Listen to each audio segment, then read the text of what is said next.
There are performers who have built their whole career doing magic on TV and can't really perform live at all, don't really have chops and skills, and people watch those shows and seem to enjoy them.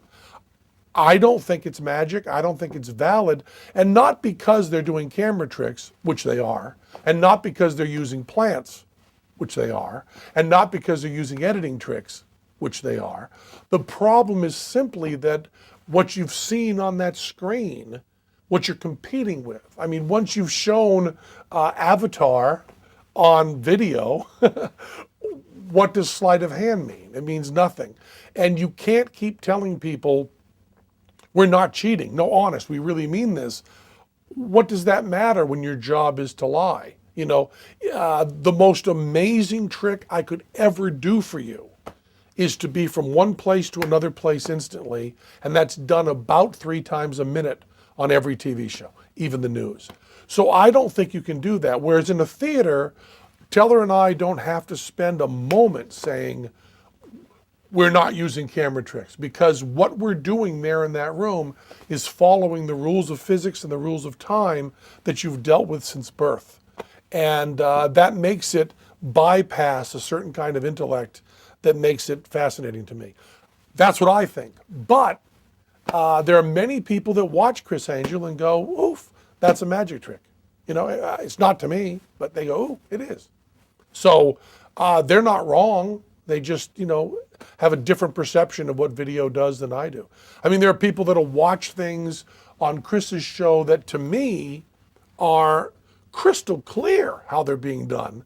And they seem to fool people. I mean, if you want a very simple example, if you go out in the street with your camera and you take a deck of cards and you let the person open the cards, shuffle them, clean deck, nothing, reach in, pick out a card, peek at it, put it down, and you say, is that the 7 of diamonds?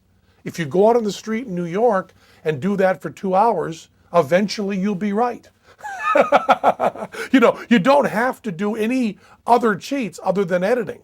Just pick the time it works. You know, show us the time it works and you've done magic. And you don't have to design any of that, you know. So to me, that's really clear. Whenever I'm watching TV, I have a very real sense that I'm watching different tries at the same thing stuck together.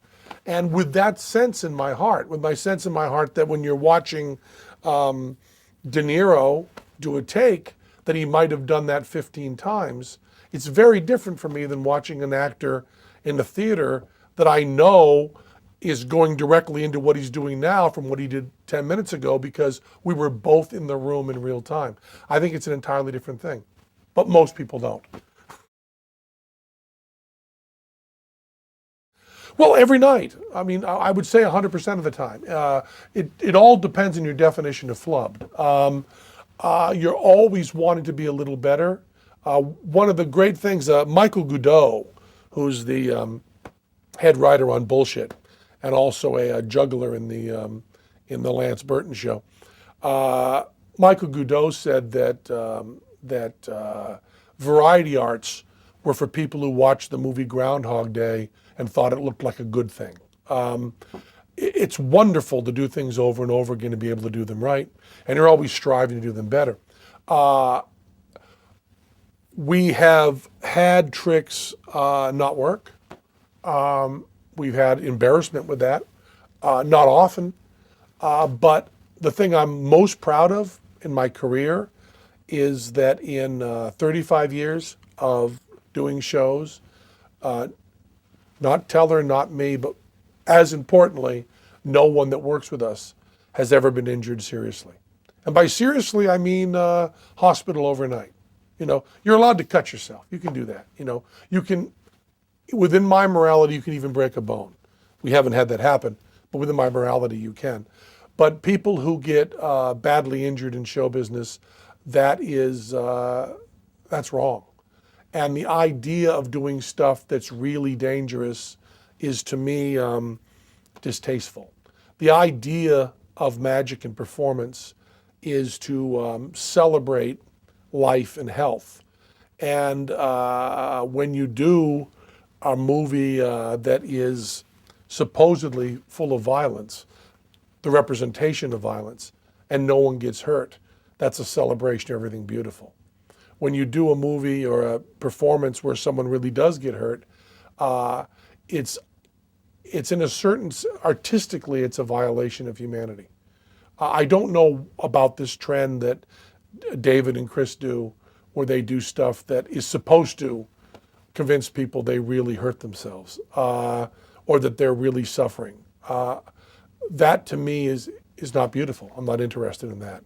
What interests me is the fact that Teller and I do the bullet catch at the end of our show, where we fire 357 Magnums into each other's faces and ostensibly catch the bullets.